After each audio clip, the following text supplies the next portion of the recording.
In Shetl's kitchen we gather round. Fresh ingredients we have found. We're cooking simple every day. Healthy meals the joyful way. Welcome to Sheetal's corner. Hello friends, Sheetal's कॉर्नरमध्ये आपलं स्वागत आहे. तर Rakshabandhan special आज आपण बनवणार आहोत मस्त अशी खोबऱ्याची वडी.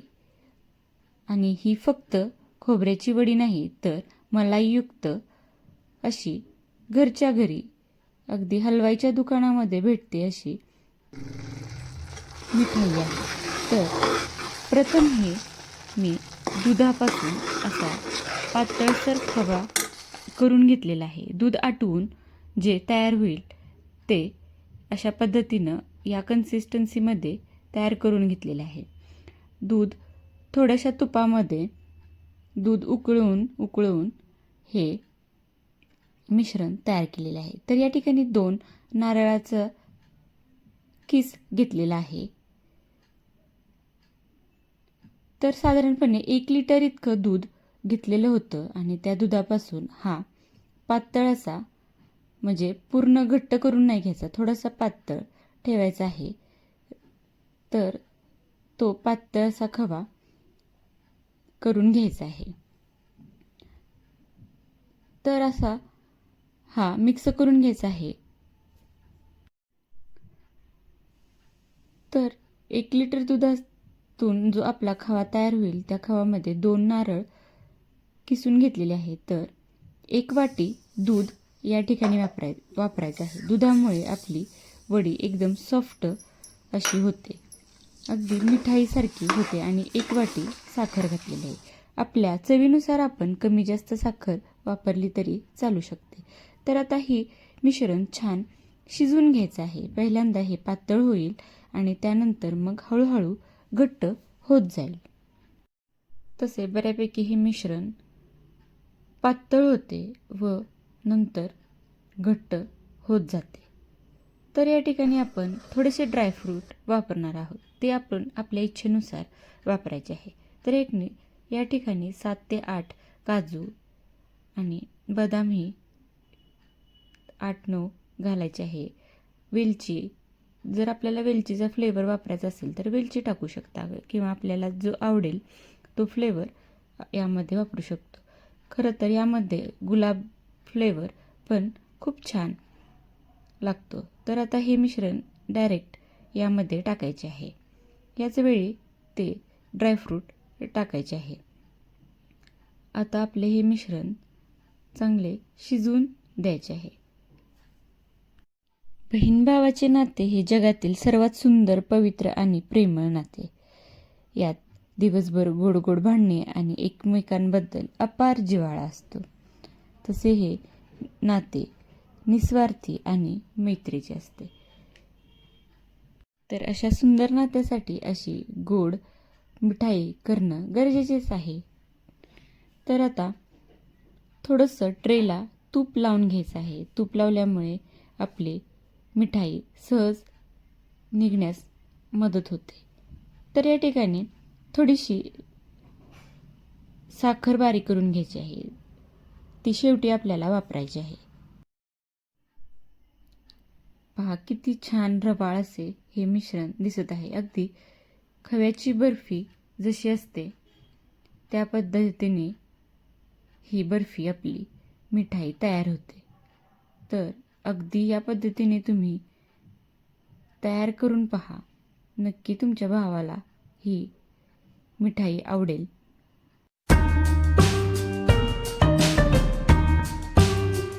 ज्याप्रमाणे कुंदा बर्फी लागते अगदी त्या पद्धतीनेच अगदी छान रवाळ अशी ही मिठाई लागते. आणि त्यामध्ये ओलं नारळ असल्यामुळे आणखीनच त्याची टेस्ट येते. तर फ्रेंड्स, सुकलेल्या आठवणींचा जरा ही माझी दुसरी कादंबरी प्रकाशित झालेली आहे. ती फ्लिपकार्ट आणि ॲमेझॉनवर उपलब्ध आहे. जर तुम्हाला ही ऑर्डर करायची असेल तर याची लिंक मी डिस्क्रिप्शन बॉक्समध्ये देत आहे. हे मिश्रण तयार झाले आहे हे कसे ओळखावे? तर ज्याप्रमाणे पुरण आपण तयार करून घेतो व साईडला कोरडे होताना दिसते, त्याचप्रमाणे हे खोबऱ्याचे साईडने कोरडे होताना मिश्रण झालेले दिसते. तेव्हा समजावे की आपले हे मिश्रण तयार झालेले आहे. बऱ्यापैकी त्यातील पाणी कमी होते व त्याचा एकसारखा गोळा व्हायला लागतो. तसं वेळ अर्धा तास तरी किमान आपल्याला हे मिश्रण तयार करून घ्यायला लागत आहे.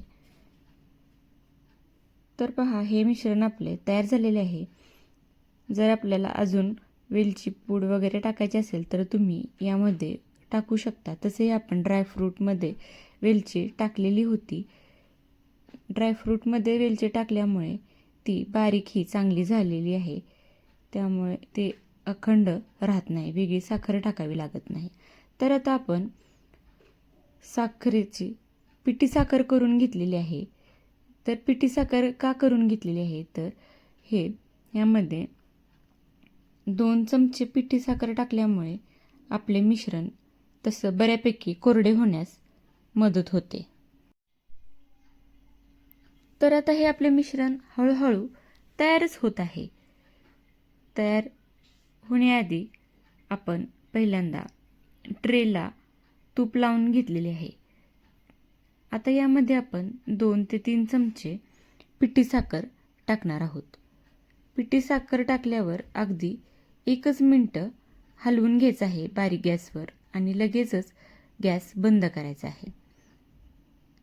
आता गॅस बंद केलेला आहे व आता हे मिश्रण लगेचच ट्रेमध्ये काढून घ्यायचं आहे. आता मिश्रण थोडं गरम असल्यामुळे एक प्लास्टिकची पिशवी घ्यायची आहे, जेणेकरून आपल्याला ते एकसारखं करण्यास मदत होते. तर आता हे ट्रेमध्ये ट्रान्सफर करून घ्यायचं आहे व त्याचं वड्या पाडण्यासारखे एकसारखं त्याची जाडी करून घ्यायची आहे, लेवल करून घ्यायची आहे. तुम्हाला कोणती खोबऱ्याची वडी आवडते मला नक्की कमेंट करून सांगा. आणि तुम्ही या नारळी पौर्णिमेला कोणता पदार्थ स्पेशल बनवला तेही कमेंटमध्ये सांगा. तर अशा पद्धतीने प्लॅस्टिकच्या पिशवीमुळे आपल्याला भाजत नाही व एकसारखे आपल्याला छान वड्या याच्या पाडता येतात. तर असं एकसारखं बॅटर करून घ्यायचं आहे, पण वड्या लगेच नाही पाडायच्या. तर पहा, या पद्धतीनं बाकीचंही उरलेलं एका ताटामध्ये काढून घेतलेलं आहे व त्याच्याही वड्या आपण पाडून घेणार आहोत.